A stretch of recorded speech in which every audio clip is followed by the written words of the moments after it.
We are, as we've done the last 2 or 3 weeks, talking about figures of speech. And I think one of the things we've seen is how prevalent all these kinds of figures of speech are throughout the Bible. I mean, they're used practically from Genesis 1 to Revelation 22.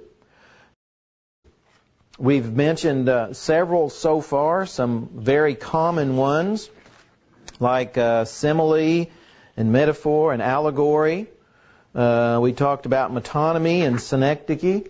And tonight we're going to look at several different ones that certainly are used in a number of different places. This probably will not follow the one I gave you, but we'll try and cover as many of those as possible. Some of them are probably not on your list. I think I mentioned that the standard textbook on figures of speech is by a guy named E.W. Bullinger, who wrote it late 1800s, I think, something like that. And I don't remember how many hundred figures of speech there were, but it was just phenomenal. If you get a chance to ever look at that book, it's really amazing. A couple that kind of go together in a way are irony and sarcasm.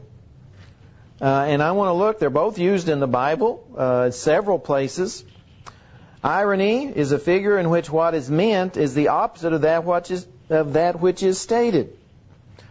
Really, one I really enjoy is found in the book of Job in chapter 12. Job chapter 12. Let's see. The first 2 verses. Remember, this is in the part of the book where different friends, so-called, are there. And one in particular, Zophar, has been criticizing him for what he considers all the apparent sin in his life. Well, in Job chapter 12, verses 1 and 2, it says, Then Job answered, in other words, Job answered Zophar as far as his accusations, and said, No doubt you are the people, and wisdom will die with you. I love that. How might we say that same thing today? Obviously, there's a lot of variation in how we might say that today. What would be another way that we would respond to the critic like Job is responding, several thousand years ago? You're the last Einstein. Okay, you're the last. Oh, that's really good. You're the last Einstein. Yeah. That's what he's saying, isn't it? Oh, you know everything. Oh, well, boy, when you're gone, all knowledge is gone. So, but what a way to say it. Job could have said, well, you really don't know what you're talking about. But saying it like this really places a lot of emphasis on that. And I imagine Zophar will probably remembered it for some time, the way Job responded to him. And that's used in a lot of places. Look at some more. Most of them are in the Old Testament. There's a few in the New. Let's go to Judges chapter 10. Judges chapter 10.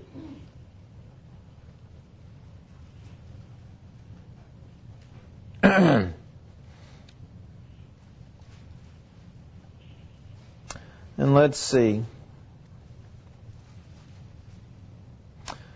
Well, to get the whole context, we probably need to look at a lot of the background. But this, of course, is in a section where, in the Judges, that's where a judge comes along and delivers the people. Then they do well for a while. Then they fall back into sin. And then another judge has to come back. This one has to do with the children of Israel and the Baals, the false gods. Verse 14 says, this is the Lord, Judges chapter 10, verse 14. This is the Lord speaking to the children of Israel. He tells them, Go, cry out to the gods which you've chosen. Let them deliver you in your time of distress. See, they had chosen all these false gods. So he says, well, I've been delivering you in these times with these different judges. So you go get some of those false gods and let them deliver you. Ironic, the way he put it. Another one in the Old Testament. 1 Kings 18.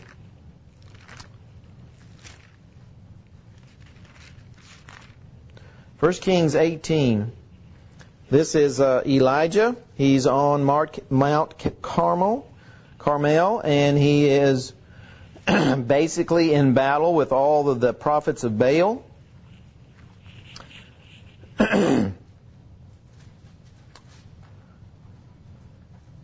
Verse 27 of 1 Kings 18 says this. Verse 27 of chapter 18. And so it was at noon that Elijah mocked them and said, Cry aloud, for he's a god. Either he's meditating, or he's busy, or he's on a journey, or perhaps he's sleeping and must be awakened. He's making fun of them. He's mocking them. Remember, they're up trying to get their god to do something. And of course, since he's a false god, he can't do anything. So he starts mocking them. Oh, well, is your god asleep? Is he traveling somewhere and you can't get a hold of him? And he was making fun of them, basically. He was making fun of them. Pardon? Yeah, that's right. And so that's what he was doing. Now, a little different one is found in the New Testament, 1 Corinthians chapter 4. You know, the church in Corinth had lots of issues within the church. One of those issues was that some thought very highly of themselves. You know, some of them had spiritual gifts that other people didn't have, and so they were kind of proud of it and puffed up, which he mentions in the first part of 1 Corinthians chapter 4. Verse 8, he says, You're already full. You're already rich. You have reigned as kings without us, and indeed I could wish you did reign, that we also might reign with you. Now notice verse 14. I do not write these things to shame you, but as my beloved children, I warn you. See, he was shaming them by telling them that. They were proud and puffed up and arrogant because they had all these things, especially spiritual gifts. And so some thought they were better than others, and so they were proud and arrogant. And so he uses that to emphasize that they weren't full and they weren't rich. So again, using irony. And right along with that, sarcasm is used in a number of places in the Bible. Of course, teachers aren't allowed to use sarcasm anymore at school. Of course, that's sarcastic in and of itself, because I use sarcasm quite a bit. But anyway, sarcasm is used in the Bible. Number of places. Here's how it's defined. A satirical remark is uttered with scorn or contempt, or a taunt, or a jibe, a cutting jest. Here are some. Let's look at two. Both of them in two accounts of the gospel. First of all, Matthew 27. Matthew 27. Would someone read verse 29? Matthew 27, verse 29, and then we'll go to Mark 15. When they had twisted a crown of thorns that stood on his head and a reed in his right hand, and they bowed the knee before him and mocked him, saying, Hail, King of the Jews. Yeah, they're being sarcastic, aren't they? They weren't bowing down to him as King of the Jews. They were making fun of him. They were making fun of him. Mark 15, similar type of situation there. Mark 15. 31 and 32. Mark 15, verses 31 and 32. Likewise also the chief priests, mocking, said among themselves with the scribes, He saved others, himself he cannot save. Let Christ the King of Israel descend now from the cross, that we may see and believe. And they that were crucified with him reviled him. Here we see again the type of sarcasm that they're using is very cutting. In other words, it's They are mocking him, making fun of him. He claims to be able to save others. Why can't he save himself? And so they are using sarcasm when they're mocking him and making fun of him. And others could be used as well. But the Bible uses those a lot to emphasize a point, to help people remember what's said. You know, that phrase, "Hail, King of the Jews." That's just something that's kind of embedded in our minds, that phrase. Even though they didn't mean it, they meant just the opposite of it, but still, we remember it and why it was said. Hyperbole is a manifest and an expressive exaggeration for the purpose of expressing the full force and increasing the vividness of the subject presented. I was amazed when I started looking at this one how often this is used in the Bible. I mean, this is a very common figure of speech, is hyperbole. All right, let's go to Psalm 119, verse 136. Would someone read that, please? 136, Psalm 119, verse 136. Rivers of waters run down mine eyes, because they keep not thy law. Okay, rivers of water. Well, it's not a literal river, but what was he trying to say? Or what was he wanting to emphasize? That he was doing what? Crying, and crying bunches, right? That's what he wanted to emphasize. That he was crying his eyes out, so to speak. We might say today in buckets. Yeah, crying buckets. That's how much he was crying. It wasn't just a few tears. But because the people were not keeping the law, obeying the law, observing the law, that was causing him to have these rivers of tears coming down his eyes. Great lesson there, I think. All right, Judges chapter 7. And when someone read verse 12, Judges 7, verse 12. Now the Midianites and the Amalekites and all the sons of the east were lying in the valley as numerous as locusts, and their camels were without number, as numerous as the sand of the seashore. Did they really have that many camels? No, but he was emphasizing that they had tons of camels, right? That's the expression he's using. Just to show the vast numbers of camels that they had. And that's hyperbole. It's an exaggeration to make a point, to emphasize some detail. And in this case, it was the number of things. 2 Samuel chapter 1.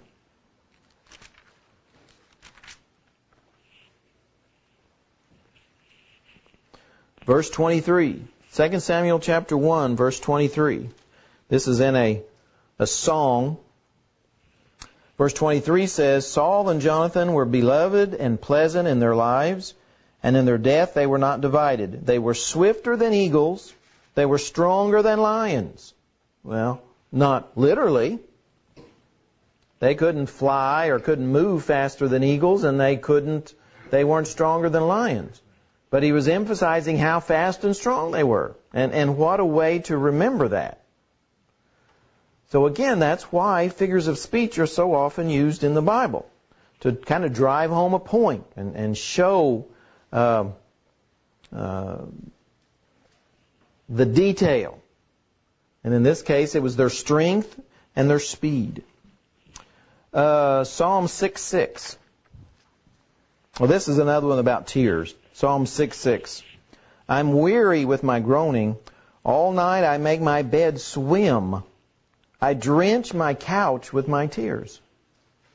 Well, see how vivid an expression that is? That again shows that he wasn't just shedding a few tears. This was they were just running out of them, just as fast as they could. And he had been doing it so long that it was on his couch. His couch was wet even from all the crying, from him being weary. And then one in the New Testament, and then we'll move on to another one. John 21. It's the very last verse in John. John 21, verse 25. And there are also many other things that Jesus did, which they were written one by one. I suppose that even the world itself could not contain the books that would be written. That's a lot of books. But he was saying that what we have recorded here is just a tiny, tiny portion of the things that could have been recorded. So this isn't everything what we have. We only have a tiny part of it. So many other things could be recorded. Talks he had with people, sermons he gave, miracles he performed, whatever. But regardless, there could have been so much more written. But this is what we have. And so again, a use of hyperbole. So we have what we need. Yeah, it's all we need. A lot of those other things would be nice. But Some that are saying Yeah. that they're lost books. oh yes, oh that's real popular now. The lost books of the Bible. Well, there aren't any.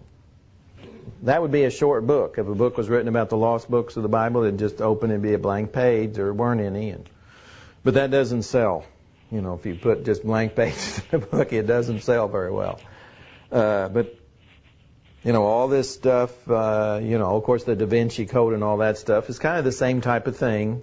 You know, more things revealed, allegedly, from secret papers and secret documents or secret books. But again, it sells. Yes. Instead of the Da Vinci Code, if people would just pay attention to the prophecies and trace them out, do a whole lot more good. Yeah, absolutely. Good point. Yeah. But that would take a lot more time than reading the book or seeing the movie. So, Wouldn't use a computer on it. yeah. So that's what, you know, that's more entertaining. You know, to think that there's some lost books of the Bible. There's a lot of things that have been kept from people. You know, someone has hidden it, or this group has had secret knowledge over the years. That just appeals to people. And so, you know, the more books and movies and stuff that are written about that, I imagine that stuff will just keep being sold. I mean, I really do. I don't think there'll be any stopping that. I think it'll just be more and more popular. All right. I think we have time, well, maybe for one more. Anthropomorphism. It's a figure which describes human features or elements of the human form to God. Let's just look at a couple, and that'll be about all the time I think we have tonight. Exodus 33.